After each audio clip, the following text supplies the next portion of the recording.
Chicago, founded by a black businessman, Jean-Baptiste Pont du Sable. Chicago, the kind of town where minority millionaires thrive. Chicago, the kind of town where tenacious trailblazers activated a civil and economic plan of empowerment for minorities in the 1960s. Chicago.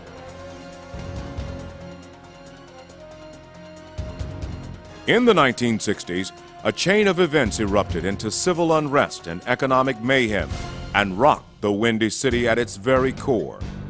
Rising above the turmoil, a group of corporate and community leaders were determined to beam a spotlight of hope on a seemingly hopeless situation. They knew that systemic racial and economic inequality doomed the advancement of progress. They knew financial clout was the great equalizer. They knew that business ownership was the key to economic empowerment.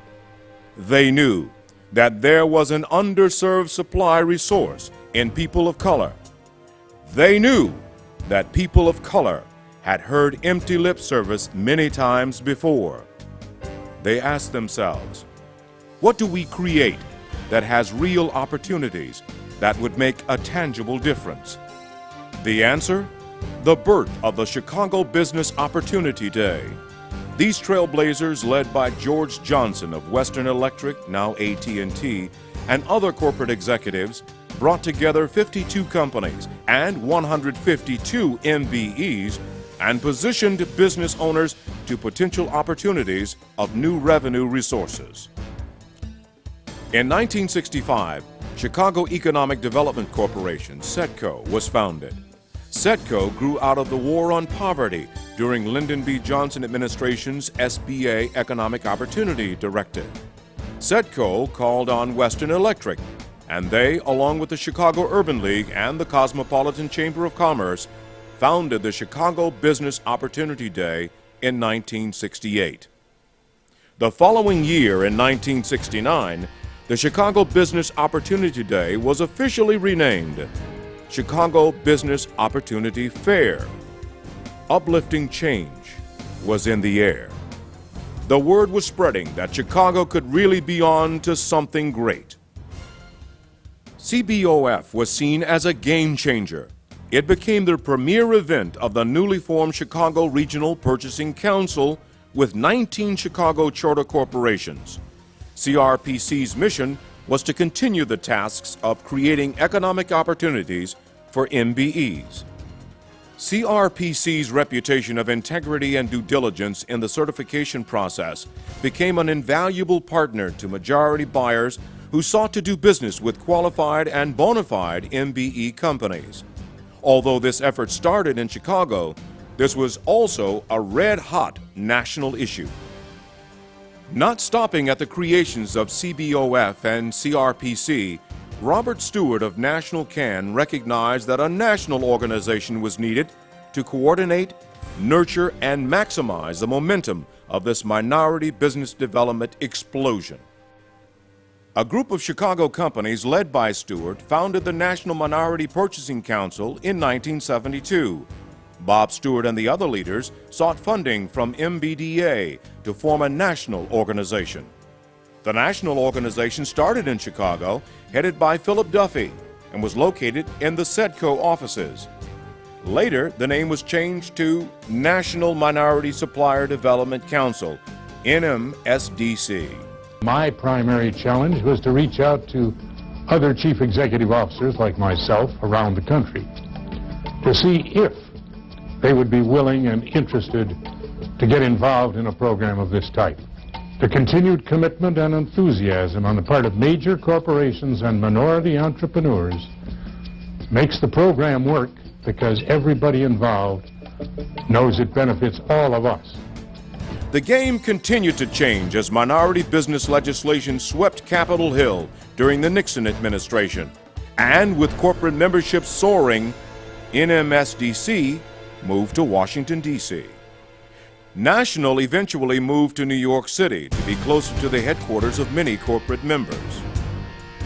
Back in Chicago, CRPC continued to establish itself as a bona fide leader in the emerging minority business development. Meanwhile, regional purchasing councils spread all over the U.S., and by 1973, the Chicago Council was joined by 16 other councils.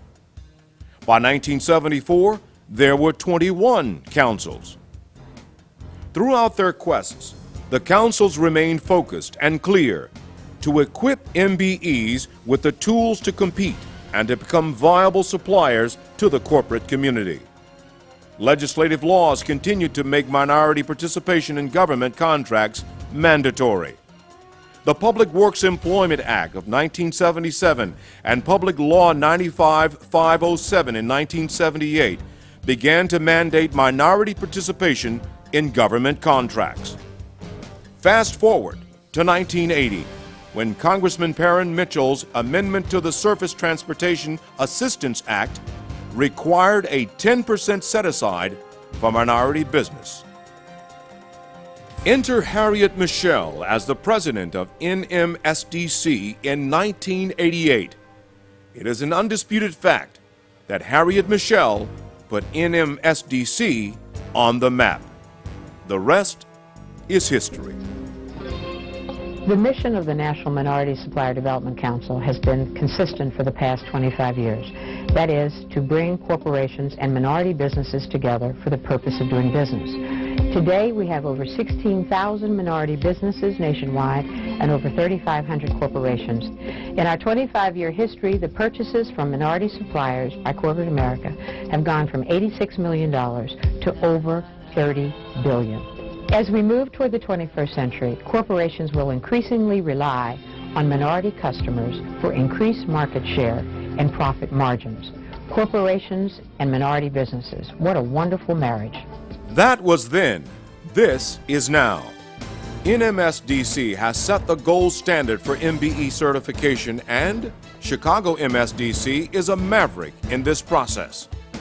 The national network of councils has soared over the period from 1968 to 2010, and today, 37 councils exist.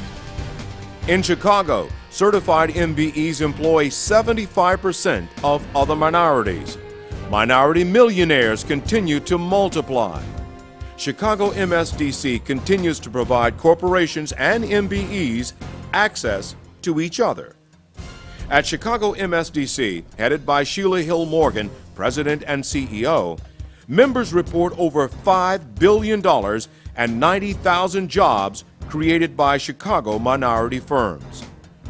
Marquee corporate members such as AT&T, Allstate, PepsiCo, Navistar, Northern Trust, Kraft, Harris, Exelon, BP, United Airlines, and more have been part of Chicago's council for decades.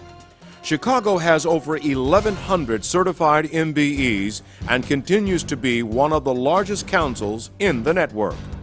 NMSDC has over 3,500 members and 16,000 MBEs. In response to the world moving to a global economy, NMSDC is keeping pace with the world by expanding business diversity and its reach through global link partners in Canada, South Africa, Australia, China, and the United Kingdom.